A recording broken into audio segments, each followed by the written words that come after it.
Viewers, कैसे हैं आप लोग। स्वागत है आपका शेयर बाजार ज्ञान की एक और वीडियो में। और आज की इस वीडियो में हम बात करने वाले हैं पीएनबी, पंजाब नेशनल बैंक के शेयर के बारे में। फ्राइडे के सेशन में थोड़ा कमजोर हुआ है, 2-2.25%, लेकिन लंबे चार्ट्स के ऊपर में, वीकली चार्ट्स के ऊपर में काफी अच्छा लग रहा है पीएनबी। और एक क्रूशियल रेजिस्टेंस को पार किया है इसने। तो इस वीडियो में हम उसके वीकली चार्ट्स के ऊपर ही ज्यादा डिस्कशन करने वाले हैं, ज्यादा फंडामेंटल में नहीं जाएंगे इस वीडियो में। तो अगर आप लोग चैनल पर नए हो तो आप चैनल को प्लीज सब्सक्राइब कीजिए, ताकि रोज आने वाली जो वीडियोस हैं वो आपको लगातार मिलती रहे।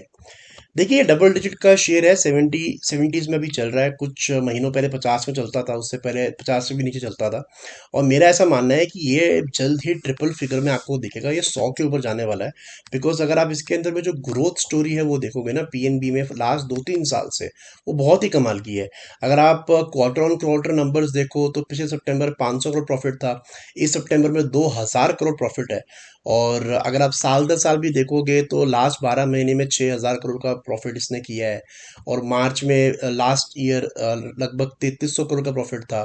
सो हमारा जो बैंक्स है ना, वो बहुत ही अच्छा काम कर रहे हैं, और ये हमारी पूरी इकोनॉमी को एक मिरर करता है, और हमारे मार्केट की जो स्ट्रेंथ आएगी आने वाले समय में उसको भी मिरर करता है। तो बात करेंगे अब टेक्निकल चार्ट्स की। तो देखिए, सबसे पहले अच्छी चीज़ क्या है पीएनबी में कि इसके अंदर में ना टाइम टाइम पे थोड़ी बहुत गिरावट भी आती है। और इसीलिए एक तरफा मूव नहीं है, इसीलिए इसके अंदर बबल ऐसा नहीं बनता है। तो पहली चीज़ आपको हमेशा जो ध्यान में रखनी है, जो मैं दो एवरेजेस यूज़ करता हूँ। ये जो रेड वाली लाइन है, this is the 20 moving average, और ये जो ब्लू वाली लाइन है, this is the 200 moving average. ठीक है, ये दो एवरेजेस मैं हमेशा हर वीडियो में यूज़ करता हूँ। तो एक चीज़ मैंने कई बार अपनी वीडियोस में बता रखी है कि जो 20 मूविंग एवरेज होती है ना, this is like the track of the stock. ये ट्रैक होता है, जैसे रेलवे का ट्रैक होता है, वैसे ये स्टॉक का ट्रैक होता है। The stock can go away from the 20 moving average, लेकिन घूम फिर के इसको अपनी 20 मूविंग एवरेज पे आना ही पड़ता है। और ये हमारे को होते हुए दिखा पीएनबी में 2-3 हफ्ते पहले, जब ये बड़ा सा एक कैंडल बना है यहाँ पे ग्रीन वाला, जिसका लो काफी नीचे था। Almost it touched the 20 moving average, और उसके बाद में ये दोबारा से अपना ऊपर का जर्नी कंटिन्यू कर रहा है। तो वो एक अच्छी चीज है। दूसरी अच्छी चीज क्या है कि जो हमारा ट्रेडिंग स्टॉप लॉस का तरीका है, ट्रेडिंग स्टॉप लॉस यानी कि जब भी आप कोई शेयर खरीदते हो और उसके बाद में आपको उसके अंदर में अपने से मान लो आपने 50 रुपए पे पीएनबी खरीद लिया है, अब ये चल रहा है 77 रुपए पे। तो आपको कहाँ पे अपना पोजीशन एग्जिट करना है, आपको वो पता होना चाहिए। Whenever you buy a stock for trading, for investing, आपका एक एग्जिट क्लॉज तो होना ही चाहिए कि मुझे इस फलाने लेवल पे निकल जाना है, या इतना परसेंटेज मुझे कमाना ही कमाना है। राइट, ये हमेशा आपका टारगेट एक दिमाग में होना ही चाहिए। तो उसको डिटरमाइन करने के लिए हमारा तरीका बड़ा सिंपल सा है कि जब भी एक रेड कैंडल के बाद में दो लगातार ग्रीन कैंडल्स दिखती है, उसके नीचे हम अपना स्टॉप लॉस लगा देते हैं खरीदने के बाद में। राइट, और उसको फिर हम ट्रेल करते हुए चलते हैं, जहां पे हमारे को दोबारा से दिखेगा एक रेड कैंडल के बाद में दो ग्रीन कैंडल, हमारा स्टॉप लॉस यहां से यहां शिफ्ट हो जाएगा।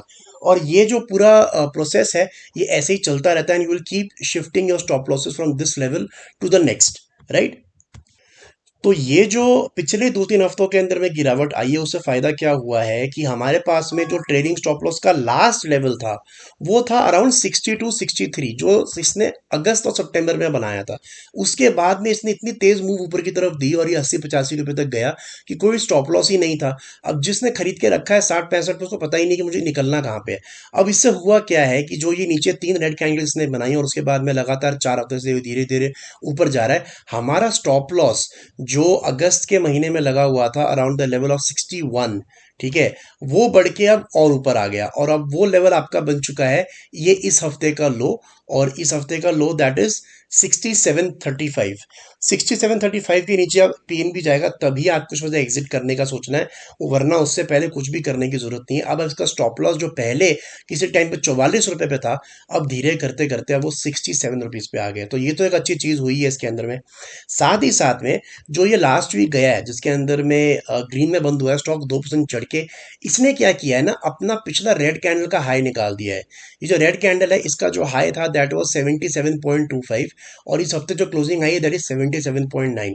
तो this can be called a breakout again, कि यहाँ पे जो एक फॉल स्टार्ट हुआ था, अब उस फॉल के अंदर में जो एक नेगेटिव वीक था, उसका हाई इसने सक्सेसफुली निकाल दिया है। तो यहाँ से अब ये अपमूव करने के लिए दोबारा से रेडी है। यहाँ से अपमूव करने के लिए तो रेडी है, लेकिन इसको एक रेजिस्टेंस जरूर देखने को मिलेगा, जो यहाँ पे इस रेड वीक का हाई है। और I think this is around 83.5, 8350। अब जो इसका स्टॉप लॉस निकल के आएगा वो 8350 का, जो रेजिस्टेंस निकल के आएगा वो 8350 का है। तो अब आपका जो रेंज है पीएनबी में, ऊपर की तरफ में 8350, और नीचे की तरफ में 67.35। इसके बीच में ही शेयर रहेगा। जब 8350 के ऊपर जाएगा तब आपको अगला मूव देखने को मिलेगा। लॉन्ग टर्म के लिए this is a 3 digit share, तो ये बात तो पक्की है। और नीचे जिन लोगों ने ले रखा है उनके लिए क्रूशल है 67.35 का स्टॉप लॉस। इसके नीचे अगर शेयर जाएगा तभी आपको एग्जिट का सोचना है, वरना आराम से बैठे रहो। पीएनबी के अंदर में वैल्यूएशंस भी ठीक है, कंपनी बैंक बहुत बढ़िया है, प्रॉफिटेबल है, और आगे आने वाले समय में स्टॉक आउट परफॉर्म जरूर करेगा। तो दोस्तों ये था मेरा आज का video on PNB. I hope आपको लॉजिक और लेवल्स जो है वो समझ में आ गए। कोई सवाल है आपका तो आप कमेंट सेक्शन में जरूर डालें। मैं मिलूंगा आपसे अपनी अगली वीडियो में, तब तक आप अपना ख्याल रखें। All the best guys.